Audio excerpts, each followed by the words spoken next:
ऐसे नेता विधायक सांसद आपको मिल जाए जिन पर रेप की एफआईआर दर्ज है, जिन पर मर्डर की एफआईआर दर्ज है, जिन पर न जाने गंभीर मुकदमों में एफआईआर दर्ज है, लेकिन वो अगर भारतीय जनता पार्टी में चले गए तो वो सर्फ एक्शन ऐसे मिल जाते हैं कि जैसे मानो उनसे पवित्र, उनसे साफ कोई हो सकता के खिलाफ जाकर अपनी बात रखोगे। जब आप इस देश की जनता के हितों की बात करो तो कहीं न कहीं आपको उग्रवादी कहकर, मुसलमान कहकर, कटरे कहकर, मुल्ले कहकर आपके मनोबल को तोड़ने का काम, जो आरक्षण लेकर बैठे, जो पूना फैक्ट की पैदाइश है, जिनसे 31 सांसद आज पार्लियामेंट में बैठे, वो क्या करे? क्या वो गोबर खाने का काम करे? शर्म आनी चाहिए इनको।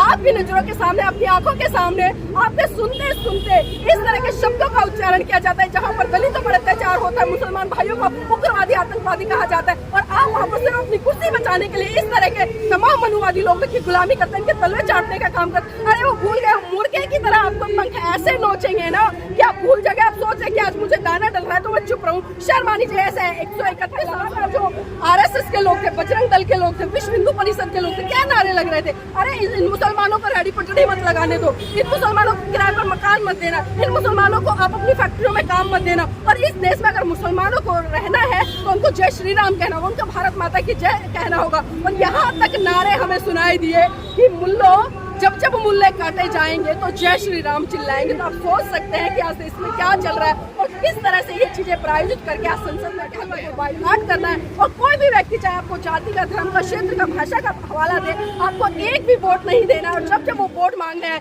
तो ऐसे नेताओं का तो जूतों से स्वागत करना है, क्योंकि जब तक आप ऐसे नेताओं का जूतों से स्वागत नहीं करोगे, कहीं ना कहीं आप फिर से ऐसे लोगों को अपने सर पर शोषण करने के लिए आमंत्रित करोगे, तो कहीं ना कहीं आपको जागने की जरूरत है और सही दिशा में आगे बढ़ने की जरूरत है।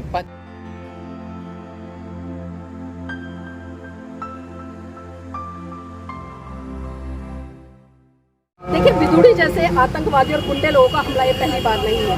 इस तरह के हमले लगातार होते रहे हैं और इस तरह के हमले पहली बार इस तरह से नहीं, बल्कि मैं कहूँगी कि प्रायोजित तरीके से हो रहे हैं। और जिस तरह से अभी रमेश विदुड़ी ने जिस तरह से बसपा सांसद के जो शब्द बोले, वास्तव में बहुत ही शर्मसार है, इंसानियत को शर्मसार कर देते और कहीं ना कहीं ये दिखा देते कि ये लोग कौन सी संस्कृति को मानने वाले हैं, कौन से धर्म को मानने वाले। मुझे तो लगता है कि रमेश विदुड़ी की संस्कृति है, उसके परिवार में इस तरह के शब्दों का इस्तेमाल किया जाता होगा जो उन्होंने एक बसपा सांसद के लिए बोले। और वो भी बसपा सांसद कोई ऐसा वैसा नहीं जिसको कि 20 लाख लोगों ने चुनकर संसद में भेजा है, और वही 20 लाखों का नेतृत्व करने वाले जो सांसद है बहुत ही सभ्य, शालीन और मैं कहूँगी कि लोगों को साथ लेकर चलने वाले हैं। जिस तरह से भारतीय जनता पार्टी के तमाम सांसद है, भारतीय जनता पार्टी का जो एक जुमला है कि सबका साथ सबका विकास, लेकिन इस तरह के स्टेटमेंटों से आप देख सकते हैं कि इस तरह की स्टेटमेंट है कहीं ना कहीं यहाँ पर धर्म के नाम पर, जाति के नाम पर, भाषा के नाम पर लोगों को तोड़ने का काम करे, और जो कहीं ना कहीं लोगों में एक सांप्रदायिकता का जहर खोलकर उनको मनुष्य से दूर करा रहे हैं। लेकिन रमेश विदुड़ी जी भूल गए कि जिनको वो आतंकवादी बोल रहे हैं, जिनको वो कटवे बोल रहे हैं, जिनको मुल्ले बोल रहे हैं, उन्हीं मुल्लों ने इस देश को आजाद कराने के लिए अपनी कुर्बानियां दी है।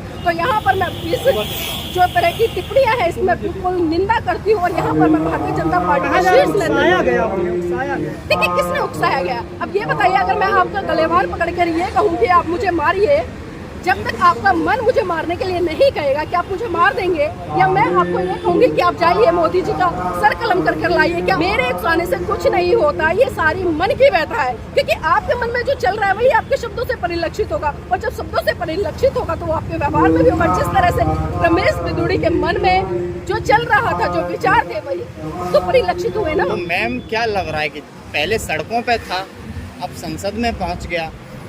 देखिए, पहले सड़कों पर आप संसद में पहुंच गए, आपने सही कहा। सड़कों पर अगर हम इस तरह की भाषा देखते थे तो कहीं ना कहीं ये कहकर हम पल्ला झाड़ लेते थे कि अरे कोई मवाली होगा, दारू पी के पड़ा होगा, नशेड़ी है, ये सभ्य व्यक्ति नहीं है, पढ़ा लिखा नहीं। लेकिन आज इस तरह की जो भाषा है, जो सड़कों से आज संसद में चली गई, और उस संसद में जिसको कि इस देश का सबसे बड़ा पवित्र मंदिर कहा जाता है, उस मंदिर में इस तरह के शब्दों का बोलना, तो आप इन्हीं से समझ सकते हैं कि ये कहीं ना कहीं एक आम जनता में भय उत्पन्न किया जा रहा है। इस देश के तमाम जो मुस्लिम लोग हैं उनमें एक भय उत्पन्न किया जा रहा है, इस देश में जो दलित लोग हैं उनमें एक भय उत्पन्न किया जा रहा है कि आप जब सत्ता के खिलाफ जाकर अपनी बात रखोगे, जब आप इस देश की जनता के हितों की बात करो, तो कहीं ना कहीं आपको उग्रवादी कहकर, मुसलमान कहकर, कटरे कहकर, मुल्ले कहकर आपके मनोबल को तोड़ने का काम किया जाएगा। और जिस तरह से हमने दानिश अली जी को देखा, क्योंकि दानिश अली जी का इतिहास कोई छोटा मोटा इतिहास नहीं है, बहुत ही सभ्य और बहुत अच्छे परिवार से आता है, बहुत संघर्ष रहा है। और खासकर अगर देश की आज़ादी में, बार बार कह रही हूँ, देश की आज़ादी में अगर हम इतिहास उठा कर देखें तो मुसलमानों का बहुत बड़ा योगदान रहा है और उन्हीं मुसलमानों को आज रमेश बिदुड़ी जैसे 2% के सांसद ने गाली देने का काम किया। तो धिक्कार है मुझे, और मैं तो यहाँ प्रदेश के माननीय प्रधानमंत्री से कहना चाहूंगी कि ऐसे सांसदों की सदस्यता रद्द करें और इन पर रासुका लगा करें और देशद्रोह का मुकदमा लगा कर इनको सलाखों के पीछे डालें। मैम, बीजेपी का कहना है अगर दानिश अली को कांग्रेस ज्वाइन करना था तो वो सीधे चले जाते, इस तरीके का ड्रामा करने की क्या जरूरत है? देखिए, ये लोग लगातार इस तरह की बातें कहते हैं, इस तरह के स्टेटमेंट कहते हैं, जिस तरह से अब्बास नकवी जी ने 2 टूक शब्दों में कह दिया। अरे भाजपा के जो सांसद उन्होंने ड्रामा किया और कहीं ना कहीं वो चाहते थे जिस तरह से राहुल गांधी जी संवेदनाएं प्रकट उनके घर पहुंचे और उनका हौसला बढ़ाने के लिए पहुंचे, क्योंकि छोटी मोटी बात नहीं है कि संसद में किसी भी व्यक्ति को इस तरह के शब्दों से संबोधित कर, और उन्होंने 2 टूक शब्दों में कह दिया कि ये तो राजनीति करना चाहते हैं, ये कांग्रेस ज्वाइन करना चाहते हैं। मैं उनको बता दूं, नवाज अकबर जी अगर बसपा सांसद को कांग्रेस ज्वाइन करनी होती तो वो इस तरह की जो बयानबाजी इससे आहत नहीं होते, बल्कि 2 टूक शब्दों में बहुत पहले वो बसपा वो कांग्रेस ज्वाइन कर ली होती। लेकिन वो जानते हैं कि इस देश में जो बहुजन समाज पार्टी है उसका क्या रुतबा रहा है, वो संघर्ष भरी पार्टी है, वो एक विचारधारा है, वो कोई पार्टी नहीं बल्कि मैं कहूँगी कि बहुजन महान पुरुषों का एक आंदोलन है वो पार्टी। इसलिए आज भी उस पार्टी में जो बसपा सांसद है वो विद्यमान है और उन्होंने कभी भी ये नहीं कहा अपने मुख से कि वो कांग्रेस ज्वाइन करना चाहते। तो इस तरह के आरोप प्रत्यारोप की राजनीति लगातार लोग लगाएंगे और लगाते रहेंगे कि वो ये कहते हैं कि राहुल गांधी वहाँ गए हैं तो वो कांग्रेस ज्वाइन करें। तो इस तरह के बयानबाजी से मैं बिल्कुल भी बात कहा भी जा रहा है कि वो रो रहे हैं, उसके बाद उन्हें प्रतिक्रिया देनी चाहिए थी। देखिए, रो रहे हैं, स्वाभाविक सी बात है। एक सहनशील व्यक्ति कब तक सहन करेगा?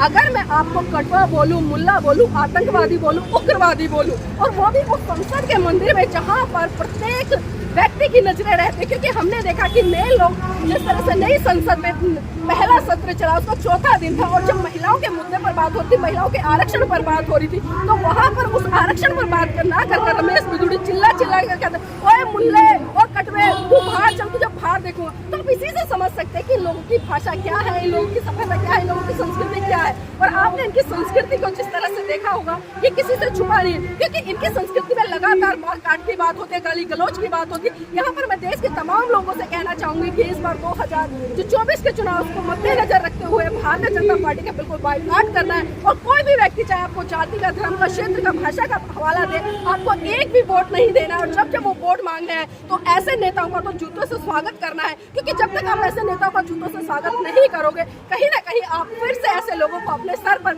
शोषण करने के लिए आमंत्रित करोगे, तो कहीं ना कहीं आपको जागने की जरूरत है और सही दिशा में आगे बढ़ने की जरूरत है। विपक्ष का अगर कोई सांसद अगर संसद में कुछ कहता है तो उसे निलंबित कर दिया जाता है, लेकिन बीजेपी के सांसद ने इतनी बड़ी बात कही है, उनके ऊपर कोई एक्शन नहीं लिया जा रहा है। 15 दिन का टाइम दिया गया है।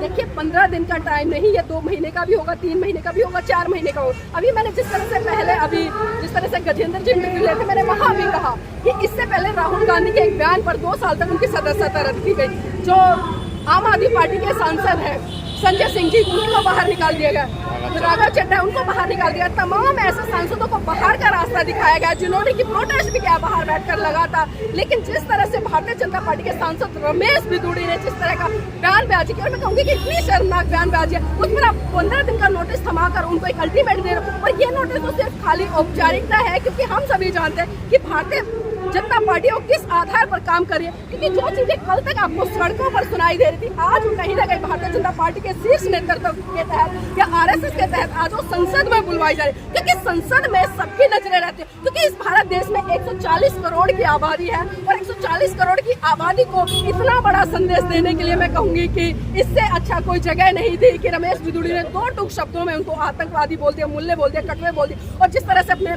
मणिपुर की घटना देखी होगी, अभी नूह की घटना देखी, नूह की घटना में आपने क्या देखा कि आधार पर जिस तरह से बहन बेटी के ऊपर अत्याचार, शोषण हुआ, या जिस तरह से दलितों को पिसाब पिलाने का काम किया जाता है, जिस तरह से घड़ा छूने पर उनकी हत्या कर दी जाती है, मुंह छिड़कने पर उनको मार दिया जाता है, घोड़े चढ़ने पर उनको मार दिया जाता है। मैं कहती हूँ जब जब इस तरह की घटना है तो बहुजन समाज के तमाम नेताओं को वहाँ इकट्ठा होना चाहिए और तमाम लोगों को इकट्ठा होना चाहिए, और वहाँ पर सांस्कृतिक परिवर्तन इन लोगों को करना चाहिए। और जिस संस्कृति, जिस हिंदू धर्म के कारण इनको अपमानित किया जाता है, उस हिंदू धर्म को लात मारकर इनको बुद्धिज्म की शरण में जाना चाहिए। मैं कहती हूँ देखिए 2 दिन में परिवर्तन हो जाए तो आप मेरा नाम बदल दीजिए। क्या देखा, लगातार जो आरएसएस के लोग थे, बजरंग दल के लोग थे, विश्व हिंदू परिषद के लोग थे, क्या नारे लग रहे थे, अरे इन मुसलमानों को रेडी पटड़ी मत लगाने दो, इन मुसलमानों को किराए पर मकान मत देना, इन मुसलमानों को आप अपनी फैक्ट्रियों में काम मत देना। और इस देश में अगर मुसलमानों को रहना है तो उनको जय श्री राम कहना होगा, उनको भारत माता की जय कहना होगा। और यहाँ तक नारे हमें सुनाई दिए कि मुल्लो जब जब मूल्य काटे जाएंगे तो जय श्री राम चिल्लाएंगे। तो आप सोच सकते हैं कि आज इसमें क्या चल रहा है और किस तरह से ये चीजें प्रायोजित करके आज संसद में कहलवाई जा रही है। क्या लग रहा है SC/ST माइनॉरिटी के लोगों का ही, अल्पसंख्यक लोगों का ही क्यों ये सब चीज होती है? देखिए वो इसलिए होती है क्योंकि आज इस SC/ST OBC माइनॉरिटी, खासकर अगर मैं इसको एक नाम दूं बहुजन समाज, इस बहुजन समाज की बात तमाम लोग करते हैं, लेकिन इस बहुजन समाज को साथ लेकर कौन लोग चल रहे हैं? किसी की हिम्मत है कि 85% 85 भी मैं कहूंगी कि 95-97% लोगों पर, वो 3% लोग जो मुट्ठी भर जो हिंदू राष्ट्र की बात करें, हिंदू राष्ट्र की कल्पना करें, क्या वो लोग इन लोगों पर शासन कर सके या इनको गुलाम बना सके? ये तो सोचना पड़ेगा उन 95% लोगों को जो कहीं ना कहीं आज टुकड़ों टुकड़ों में बटे हुए, क्योंकि आप इतनी भारी संख्या में होने के बावजूद भी इन मुट्ठी भर लोगों को नहीं रोक पा रहे। बाबा साहब ने एक साफ साफ संदेश इस देश के लिए कहा था कि जाइए आप सत्ता के उस मंदिर पर कब्जा कर लीजिए जहाँ से आपके लिए सारे ताले खुलते हैं, और उन तालों को खोलकर आप जाइए और अपने हक अधिकारों की लड़ाई लीजिए। इसके लिए बाबा साहब ने एक बात और कही थी कि इस देश में शुरू से दो संस्कृतियों की लड़ाई रही है, एक है अम्बेडकरवाद और एक है ब्राह्मणवाद। लेकिन इस देश के तमाम जो बुद्धिजीवी लोग हैं, क्योंकि बहुजन समाज का अपने आप को कहता है, उन्होंने कभी समझा नहीं है कि ब्राह्मणवाद क्या है और अम्बेडकरवाद क्या है। क्योंकि हम खाली जय भीम के नारे लगा लेते, खाली हम बाबा साहब की जय जयकार कर लेते हैं, नीले गमछे पहनकर और नीले पगड़ियां बांधकर जय भीम के नारे लगाते नजर आते, लेकिन सही रूप में बाबा साहब ने जिस संस्कृति की बात की, क्योंकि मैं कहूंगी कि जब जब इस तरह की स्टेटमेंट होती है, इस तरह के अत्याचार होते हैं या इस तरह के शोषण होते हैं, क्योंकि तमाम घटनाएं आप महसूस होती है जाति के आधार पर, जिस तरह से बहन बेटी के ऊपर अत्याचार शोषण हुआ, या जिस तरह से दलितों को पिसाब पिलाने का काम किया जाता है, जिस तरह से घड़ा छूने पर उनकी हत्या कर दी जाती है, मुंह रखने पर उनको मार दिया जाता है, घोड़े चढ़ने पर उनको मार दिया जाता है। मैं कहती हूँ जब जब इस तरह की घटना है तो बहुजन समाज के तमाम नेताओं को वहाँ इकट्ठा होना चाहिए और तमाम लोगों को इकट्ठा होना चाहिए और वहाँ पर सांस्कृतिक परिवर्तन इन लोगों को करना चाहिए। और जिस संस्कृति, जिस हिंदू धर्म के कारण इनको अपमानित किया जाता है, उस हिंदू धर्म को लात मारकर इनको बुद्धिज्म की शरण में जाना चाहिए। मैं कहती हूँ देखिए 2 दिन में ना परिवर्तन हो जाए तो आप मेरा नाम बदल दीजिए। आप बहुजन की बात कर रहे हैं, रमेश बिधूड़ी बहुजन में ही आते हैं। देखिए मैं ऐसे लोगों को बहुजन नहीं कहूंगी, इस तरह के तमाम लोग हैं, क्योंकि अगर मैं बहुजन की बात करूं, जिन बहुजनों की आप बात कर रहे हैं, मैं इस बिधूड़ी का बहुजन कह रहे हैं, क्योंकि 131 सांसद वही बहुजन समाज में जो आरक्षण लेकर बैठे, जो पूना पैक्ट की पैदाइश है, जो 131 सांसद आज पार्लियामेंट में बैठे, वो क्या करे? क्या वो गोबर खाने का काम करे? शर्म आनी चाहिए इनको। आपकी नजरों के सामने, आपकी आंखों के सामने, आपके सुनते सुनते इस तरह के शब्दों का उच्चारण किया जाता है, जहाँ पर दलितों पर अत्याचार होता है, मुसलमान भाइयों को उग्रवादी आतंकवादी कहा जाता है, और आप वहाँ पर सिर्फ अपनी कुर्सी बचाने के लिए इस तरह के तमाम मनुवादी लोगों की गुलामी करते हैं, इनके तलवे चाटने का काम करते। अरे वो भूल गए, मुर्गे की तरह आपको पंख ऐसे नोचेंगे ना कि आप भूल जाएंगे। आप सोच रहे कि आज मुझे दाना डल रहा है तो मैं चुप रहूं। शर्म आनी चाहिए। ऐसे 131 सांसदों को, ये 131 सांसद में से ऐसे वही सांसद हमला किया गया है बसपा सांसद पर।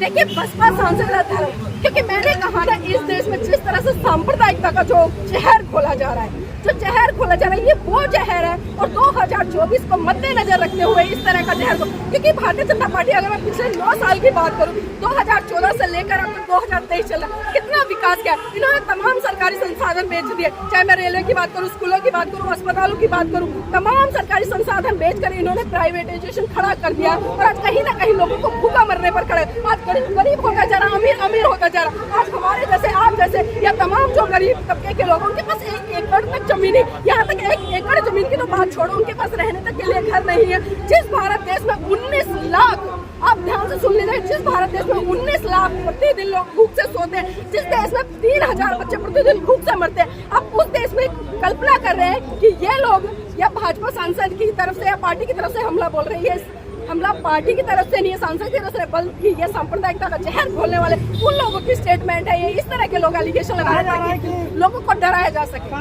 बहन जी उतना खुलकर बोल नहीं रही इस मसले पर।